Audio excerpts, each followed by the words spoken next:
Hi friends, welcome to my channel. இன்றைக்கி தான் நம்ம சேனலுக்கு நீங்கள் வந்திருக்கீங்கன்னா மறக்காமல் லைக் பண்ணுங்கள். இந்த ட்ராமாவுடைய எபிசோட் ஃபஸ்ட்லேருந்து பாருங்கள், அப்போ தான் உங்களுக்கு புரியும். இப்போ இருந்து சொன்னாலும் உங்களுக்கு புரியாது. அதனால் ஃபஸ்ட் எபிசோட்லேருந்து நீங்கள் கண்டினியூ பண்ணுங்கள். நான் கண்டிப்பாக வீடியோ டெய்லியுமே அப்லோட் பண்ணுவேன். கண்டிப்பாக இந்த ட்ராமாவை நான் முடிச்சே தீருவேன். ஏன்னா எனக்கு இதுதான் ரொம்ப பிடிச்ச ட்ராமாவாக இருக்குது. சரி, நான் ரொம்ப பேசிட்டேன் தானே. அதுக்கு முன்னாடி நம்ம இந்த ட்ராமாக்குள்ளே போயிடலாம். ஹீரோடைய அஃபேரை பற்றிய வீடியோ ஹீரோவே வெளியிட்டுட்டாங்க. அதாவது அவங்க மற்றவங்க கூட இருக்க மாதிரி. அது எல்லாருமே பார்த்துட்ருக்காங்களா, இது இவ்வளோ கடுப்பாயிடுச்சு. எதுக்கு நீங்கள் அதெல்லாம் பார்க்குறீங்க, அதெல்லாம் பார்க்கக்கூடாது, நான் இல்லை அப்படின்ட்டு இருக்காங்க. இங்கே மேனேஜருக்கும் ஹீரோக்கும் செம்மையாக சண்டை வந்துட்டுருக்கு. இதுக்கடுத்து ஹீரோவுடைய அஃபேர் இருந்தால் தானே அவன் கத்தி எடுத்துகிட்டு ஹீரோவை குத்தணும்னு வர்றா. அதுக்கடுத்து அவன் எப்படியோ பிடிச்சி கீழே தள்ளிட்டான் அந்த கத்தியை. இதுக்குற என் வாழ்க்கை இப்படி சீரழிச்ச அப்படின்னு சொல்லிட்டு என்னமே இவ உத்தமியாட்டம் ஹீரோவை பிடிச்சி கத்திக்கிட்டு இருக்கா. எல்லாரும் கேளுங்க, இவனுக்கு மேரேஜ் ஆகிடுச்சு, அப்படி இருந்தாலும் என்னைய அவன் அஃபேராக வச்சுட்டு இருந்தான் அப்படின்னு அந்த பொண்ணும் சொல்லிகிட்டு இருக்கா எல்லா உண்மையும். இந்த மாதிரி நிறைய சீக்ரெட்டான விஷயம்லாம் வச்சு அவன் நிறையவே காசு சம்பாதிச்சிட்டான் அப்படின்னு அந்த பொண்ணு சொல்லிகிட்டு இருக்காங்க.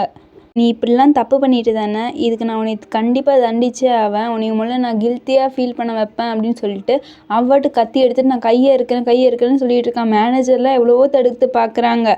அப்படின்னு தான் நம்ம பக்கத்துலேயே கையிலேயே வச்சுக்கிட்டு நான் அறுத்துக்கிட்டு சாவ போகிறேன்றாங்க. அஃபேர் மேனேஜர்கிட்ட பேசிகிட்டு இருக்கு. எல்லாத்துக்கும் நீங்களும் தானே காரணம், என்னமோ என்னை சிஓவாக ஆக்குறேன்னு சொல்லிட்டு ஆக்குறீங்களே இப்போ வரைக்கும். நான் அதை பற்றி பேச்சு எடுத்தாலே நீங்கள் அதை எப்படியாவது தவிர்த்துடுவீங்க தானே அப்படின்னு சொல்லிட்டு இருக்காங்க. நீங்கள் ரெண்டு பேருமே ஒரே மாதிரி தான், அந்த உலகத்தில் ஆம்பளைங்களே இப்படி தான் அப்படின்லாம் சொல்லிட்டு அசிங்கமாக பேசிகிட்டு இருக்கான் அந்த பொண்ணு வாட்டுக்கு. சொல்லிட்டு இருந்துட்டு அப்படியே கையும் அந்த பொண்ணு அறுத்துக்கிட்டா. அதுக்கடுத்து ஹீரோயினை தான் காட்டுறாங்க. அவங்க வீடியோக்கு ஒரு கமெண்ட் வந்திருக்கும் தானே, இவங்க சொல்கிறதெல்லாம் உண்மை அப்படின்னு சொல்லிட்டு. அது யாருன்னு சொல்லி போய் பார்த்தா ஹீரோ ஃப்ரெண்டோடைய கேர்ள் ஃப்ரெண்டு தான். அந்த பொண்ணு சொல்லுது, நீங்கள் இப்போ எதுக்கு இங்கே வந்தீங்க, என் வாழ்க்கையை சீரழிக்கிறதுக்கா, என் வாழ்க்கை நல்லா தான் போயிட்டுருக்கு அப்படின்றதுக்கு. நீ சொல்கிறதெல்லாம் என்னால் நம்ப முடியாது, அவன் எப்போ வேணால் அவன் வாழ்க்கையை கெடுத்துடுவான் அப்படின்னு சொல்லிட்டு இருக்காங்க ஹீரோயினும். இல்லை நீங்கள் என் விஷயத்தில் தலையிடாதீங்க, அது எனக்கு பார்த்துக்க தெரியும் அப்படின்னு சொல்லிட்டு மூஞ்சில் அடிச்ச மாதிரி வெளியே தெரிய கதை சத்திடுறாங்க. ஹீரோயின் ஹீரோ கிட்ட கேட்குறாங்க, என்னடா கம்பெனியுடைய சீக்ரெட் எல்லாமே வெளியே சொல்லிக்கிட்ட, அதுக்கடுத்து அந்த பொண்ணு சாகிறதுக்கும் விட்டால் நீயே காரணமாக இருந்துருவேட்டுங்குது. அப்படி பார்த்தா நீ போலீஸ் ஸ்டேஷனுக்கு தானே கடைசியில் போகணும், என் புருஷன் பேருக்கு எடுக்கிறது தப்பு இல்லை, அதுக்கு நீ போலீஸ் ஸ்டேஷனுக்கு போயிட போகிற அப்படின்றாங்க. நான் பார்த்துக்கிறேன் இந்த பிளானை அப்படின்னு சொல்லிட்டு ஹீரோவும் போயிடுறாங்க. ஹீரோ அதுக்கடுத்து சைக்காலஜிஸ்ட், அதாவது ஹீரோயினுடைய ஃப்ரெண்டுக்கிட்ட நான் பைத்தியம் அப்படின்னு சொல்லிட்டு நீங்கள் எனக்கு சர்டிஃபிகேட் கொடுக்கணும் அப்படின்றாங்க. நான் எதுக்குற அவனுக்கு சர்டிஃபிகேட் கொடுக்கணும், எனக்கு ஹீரோயினுக்கு எந்த சம்மந்தமும் இல்லை, நான் முக்கியமாக அவள் ஃப்ரெண்டும் இல்லை, அதனால என்னால் கொடுக்கவே முடியாது அப்படின்னு அவங்க சொல்லிகிட்டு இருக்காங்க. ஹீரோ கேட்குறாங்க, நான் மென்டல்னு நிரூபிக்கணும், அதுக்கு என்ன பண்ணணுன்றதுக்கு, அதுக்கு ஹாஸ்பிட்டல் தாண்டா தம்பி முடிவு எடுக்கணும் அப்படின்றாங்க. அதுக்கு ஹீரோவும் போயிடுறாங்க. அதுக்கடுத்து இந்த டாக்டர் யோசிச்சு பார்க்குறாங்க, ஹீரோயின்னா இந்த மாதிரி தான் அவன் கேட்டிருந்தானா நீங்கள் அவனுக்கு ஓகே சொல்லாதீங்க அப்படின்ட்டு இருக்காங்களாட்டுங்குது. அதனால தான் டாக்டரும் போய் சொல்லியிருக்காங்க. அதுக்கடுத்து ஹீரோயின் அந்த வில்லியை பார்க்க தான் வந்திருக்காங்க. அவன் எதுக்கு நீங்களாம் என்னைய பார்க்க வர அப்படின்னு சொல்லிட்டு பெருசாக சீன் போட்டுட்ருக்கா. நான் ஒன்றும் உன்னைய பார்க்கலாம் வரல, என் புருஷனுக்கு ஏதாச்சும் ஆயிடுச்சுன்னா அப்படின்னு சொல்லிட்டு இருக்காங்க ஹீரோயினும். நீ அவன் மேலே கொடுத்த கேஸை வாபஸ் வாங்குன்றதுக்கு நான் எதுக்கு வாபஸ் வாங்கணும் அவங்களும்ன்றாங்க. நீ அவனை எப்படி வெறுக்கிறியோ அதை விட நான் மோசமாக பல மடங்கு வெறுத்துட்ருக்கேன், நான் தான் அவனை பழி வாங்கணும் அப்படின்னு அவங்களும் சொல்லிட்டு இருக்காங்க. இதுக்கடுத்து ஹீரோ பைத்தியம்னு பேர்னு வாங்கணுன்றதுக்காக என்னெல்லாம் பண்ணுறான் பாருங்க. என்னை கம்பெனியில் வேலையை விட்டு தூக்கிட்டாங்க அப்படின்னு சொல்லிட்டு ஒரு சைக்கிளை எட்டி உதச்சிட்டு இருக்கான். நான் கம்பெனி டாக்குமெண்ட்டெல்லாம் திருடி பார்த்தவங்களுக்கு கொடுத்துட்டேனா, அதுக்கடுத்து நான் ஒரு பொண்ணு கொலை பண்ணவே தூண்டிட்டேனா அப்படின்னு சொல்லி கத்திட்டு இருக்காங்க. அதுக்கடுத்து ஹீரோயின் வீட்டுக்கு பக்கத்தில் இருக்கிற ஒரு ஆண்டி, ஏமா அவன் புருஷன் பைத்தியக்காரனாட்டாங்க பண்ணிட்டு இருக்க, கொஞ்சம் பாரேன் அப்படின்றாங்க. எனக்கு வேலை போயிடுச்சுன்னா ஒரு ஆம்பளையே கிடையாது அப்படின்லாம் சொல்லிக்கிட்டு இருக்கான் ஹீரோவும்.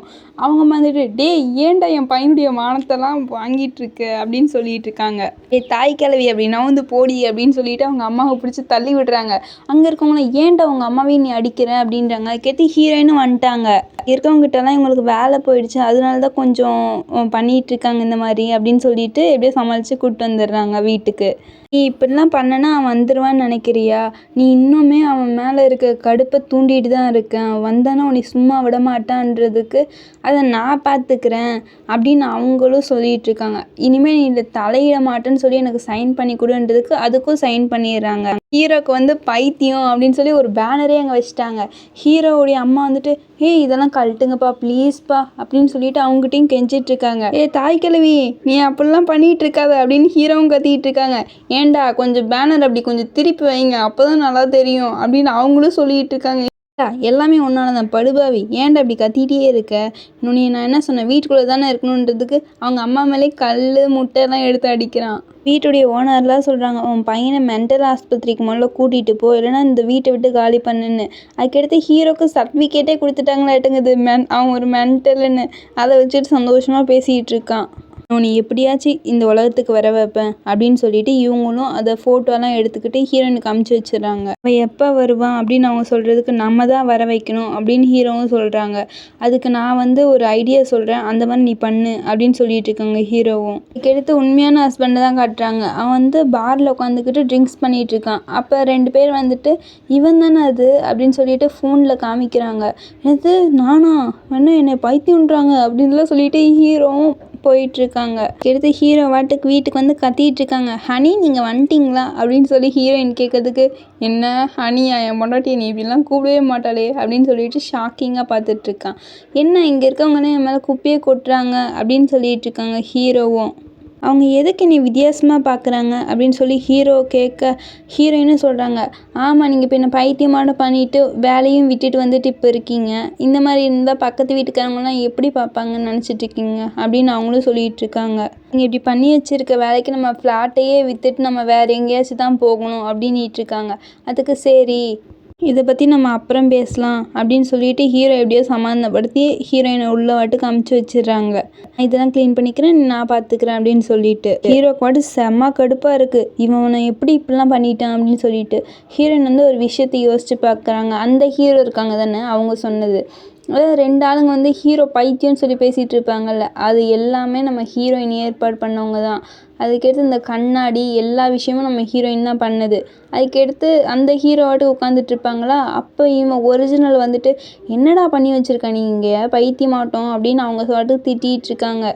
உன் பொண்டாட்டி செம்ம அழகாக இருக்க தெரியுமா ஹீரோயின் எனக்கு ரொம்பவே பிடிச்சிருக்கு நீ தானே சொன்ன அவளை என் கூடவே வச்சுக்கோன்னு நான் வச்சுக்க தான்டா போகிறேன் அப்படின்னு அவங்களும் சொல்லிகிட்டு இருக்காங்க.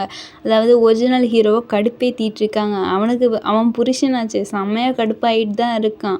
அதுக்கு முன்னாடி நான் உங்ககிட்ட ஒன்று சொல்லணும் நீ தான் ஃபேக்கு நல்லா என் வச்சுக்கோ நான் தான் ஒரிஜினல் இது எல்லாக்கிட்டையுமே நான் போய் சொல்லிப்பேன் அது எனக்கு தெரியும் இனிமேல் என் விஷயத்தில் நீ தலையிடாத அப்படின்னு சொல்லிட்டு ஹீரோவாட்டு கிளம்புறாங்க. அதுக்கு முன்னாடி ஹீரோயின் எனக்கு தான்டா சொந்தம் அப்படின்னு அவன் சொல்லிட்டு இருக்கான். ஹீரோ வந்து அந்த மிரர் வழியாக அந்த ஹீரோ வந்து வெளியே அனுப்பலான்னு பார்க்குறாங்களா ஆனால் அந்த மிரர் வாட்டுக்கு உடஞ்சிடுது. இதுதான் ஹீரோயின் பண்ண பிளானு. அந்த ஒரிஜினல் கண்ணாடிக்கு பதிலாக டூப்ளிகேட் கண்ணாடியை வைக்க சொல்லி அது அவங்க 2 பேருமே பேசி வச்சுக்கிட்ட பிளான். கேட்டு ஹீரோயின் படுத்துட்டு இருக்கும்போது யாரோ கதவு தட்டுறாங்க. அவங்க ஃப்ரெண்டுக்கு ஃபோன் பண்ணிவிட்டு யாரோ கதவு தட்டுறாங்க எனக்கு பயமாக இருக்குது அப்படின்னு இருக்காங்க. நீ முதல்ல பாருன்றதுக்கு இவங்க போய் பார்த்தா அது ஹீரோ தான்.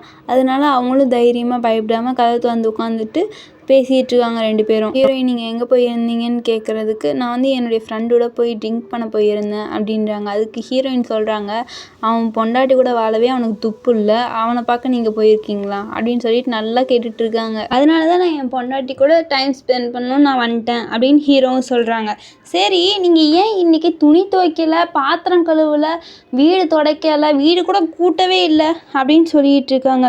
என்னது நான் இதெல்லாம் பண்ணணுமா அப்படின்னு சொல்லிகிட்டு இருக்காங்க ஹீரோவும். ஏங்க இன்றைக்கி வாஷிங் மிஷின் வேறு ரிப்பேர் ஆகிடுச்சு அதனால் நீங்கள் கையிலே துணி மட்டும் துவைச்சிடுங்க அப்படின்னு சொல்லிட்டு இருக்காங்க. ஹீரோக்கு செம்ம காண்டாகுது. யாரிங்க ஒரு ஹீரோ இருந்தாங்க தானே ஹீரோயினை பார்த்துக்கிட்டு அவங்கள அடிச்சுட்டு அவங்களுடைய ட்ரெஸ் எல்லாம் எடுத்து போட்டுட்டு வந்துட்டுருக்கான் இந்த ஹீரோ. ஹீரோயின் வாட்டுக்கு வந்துட்டு படுத்துட்ருக்காங்க. ஹீரோ வாட்டுக்கு கதவு திறக்கலான்னு வந்து திறக்கிறப்ப ஹீரோயின் வாட்டுக்கு பூட்டிகிட்டு இருக்காங்க.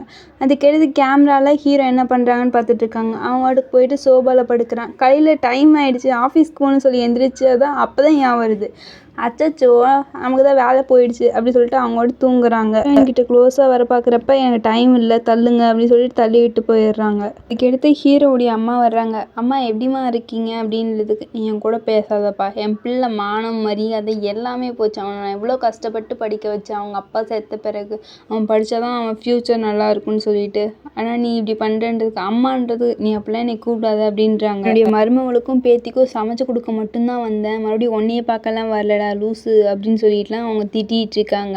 அதுக்கடுத்து அம்மா நான் தான்ம்மா உங்கள் உண்மையான பையன்றதுக்கு ஏன்டா மறுபடியும் நான் சொல்லிகிட்டே இருக்கேன் என்கிட்ட பொய்யா சொல்லிட்டேன் அப்படி சொல்லிட்டு நல்லா 4 சாத்துறாங்க. அம்மா கொஞ்சம் அமைதியாக தான் இரேன்.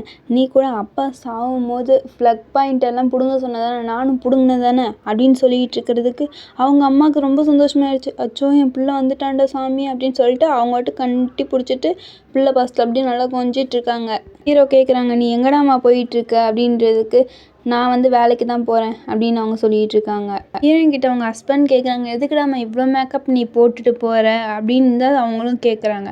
அதே தான் மாமியாரும் கேட்குறாங்க ஏம்மா பாப்பா இருக்குது தானம்மா வகுத்தில் இவ்வளோ மேக்கப்லாம் போடக்கூடாதுன்றதுக்கு டாக்டர் சான் ஹலோ நீங்கள் தானா அப்படின்னு சொல்லிட்டு டாக்டர் சான் கூட பேசிகிட்டு இருக்காங்க. அதுக்கடுத்து எனக்கு அவசரமாக வேலை வந்துருச்சு அப்படின்னு சொல்லிட்டு அவங்களும் கிளம்புறாங்க. பெரியவங்களும் மதிக்கவே மாட்டேன்றா. வேலை போன பிறகு டாக்டர் சான் கூடயே பேசிகிட்டு இருக்கா. அது என்ன தான் பேசுவாங்களோ அது அப்படி தெரில. ஆனால் 12 மணி நேரமும் அவங்க கூடயே பேசிகிட்டு இருக்கா அப்படின்னு சொல்லிகிட்டு இருக்காங்க. என்னம்மா நீங்கள் சொல்கிறீங்க அவளுக்கு வேலை போயிடுச்சா அப்படின்னு சொல்லி கேட்குறாங்க. ஏன்டா நீ என் பிள்ளையா இருந்துட்டு உனக்கு இது கூட தெரியலையே தண்டம் அப்படின்னு சொல்லிட்டு ஒரு ஃபோட்டோவை காட்டுறாங்க. அதாவது டாக்டர் சென்னும் இவ்வளோ இருக்க மாதிரி. அப்போ வந்து அவங்களுக்கு செம்மையாக கடுப்பாயிட்டு வர்றாங்க. அப்போ வந்து பார்த்தா டாக்டர் சென்னுக்கு வந்து ஹீரோயின் வந்து டை கட்டிகிட்டு இருக்காங்க. ஹீரோ அவசரமாக வந்து எங்கே என்னுடைய பொண்டாட்டியை காணோம் அப்படின்னு சொல்லிலாம் கேட்டுட்டு இருக்காங்க. அவள் வேலை செஞ்சிட்ருக்கான் அப்படின்றாங்க. டாக்டர் சென் உன்னுடைய ஹஸ்பண்ட் வந்துட்டாங்க அப்படின்னு சொல்கிறாங்க.